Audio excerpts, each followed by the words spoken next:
Hello everyone, welcome to Jubilant English. Today we'll learn some basic English words with their part of speech, meanings and sentences. So let's get started.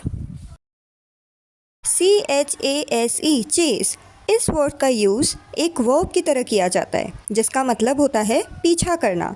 I chased the thief for 500 meters and caught him.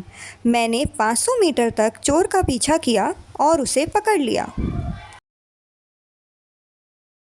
ABANDON abandon इस word का use भी एक verb की तरह किया जाता है जिसका मतलब होता है छोड़ देना या त्याग देना। People abandoned their houses because of the earthquake warning. भूकंप की चेतावनी के कारण लोगों ने अपने घर छोड़ दिए। YAWN यौन ये भी एक वर्ब है जिसका मतलब होता है जम्हाई लेना या उबासी लेना। Sakshi was yawning during the class. Sakshi कक्षा के दौरान जम्हाई ले रही थी। CHEAT चीट यह भी एक वर्ब है और इसका मतलब होता है बेईमानी करना या ठगना। The shopkeeper cheated my friend out of money. दुकानदार ने मेरे दोस्त से पैसे ठग लिए। ABSENSE एब्सेंस इस वर्ड का यूज़ एक नाउन की तरह किया जाता है जिसका मतलब होता है अनुपस्थिति या अभाव। His absence from the meeting was criticised.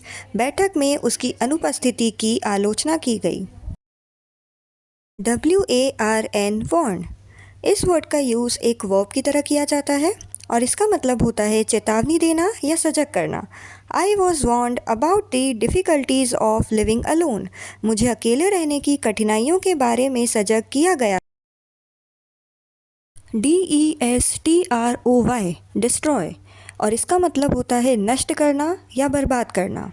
यह भी एक वर्ब की तरह यूज़ किया जाता है। The flood destroyed many houses in the village. बाढ़ ने गांव के कई घर नष्ट कर दिए। ADDITIONAL एडिशनल यह एक एडजेक्टिव होता है और इसका मतलब होता है अतिरिक्त। Please keep me updated with all the additional information. कृपया मुझे सभी अतिरिक्त जानकारी से अवगत कराते रहें।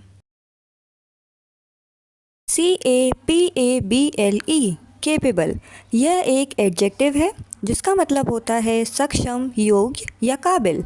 He is capable of cracking central level examinations. वह केंद्रीय स्तर की परीक्षाएं उत्तीर्ण करने में सक्षम है। CONCERNED कंसर्न्ड यह एक एडजेक्टिव है जिसका मतलब होता है चिंतित। She is concerned about her mother's health. वह अपनी माँ के स्वास्थ्य को लेकर चिंतित है। Thanks for watching. Like and share if you like this video and subscribe for more such videos.